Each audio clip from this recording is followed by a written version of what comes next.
చేలలో పశువులు ఉన్నా లేకపోయినా, చేలలో పొలాలలో పైరున్నా లేకపోయినా, బ్యాంకులో బ్యాలెన్స్ ఉన్నా లేకపోయినా, పిండి పిసుకు తొట్టెలో పిండి ఉన్నా లేకపోయినా, చాలా ప్రశాంతముగా చాలా ధైర్యముగా మనం ఉండడానికి ఆ నిబ్బరమైనటువంటి హృదయమే కారణమని దేవుని వాక్యాన్ని బట్టి నేను మీకు తెలియజేస్తున్నాను. అలాగున ఈ నిబ్బరమైన హృదయం కలిగిన వారు ఏ జాతిలో పుట్టినా, ఏ దేశంలో ఉన్నా, వారు పాటలు పాడుకుంటూ మా ఓటలన్నీయు నీ యందే ఉన్నవని సియోనులోనికి ప్రవేశిస్తారు. దేవుని నామానికి మహిమ కలుగును గాక.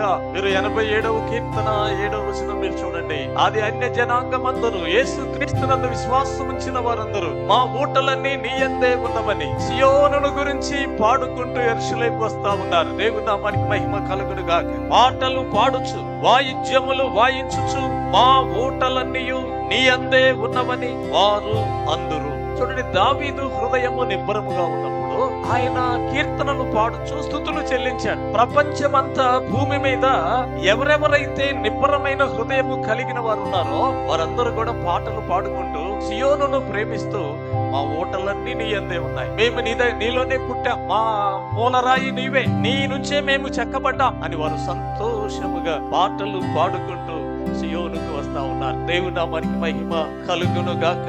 ఆమేన్.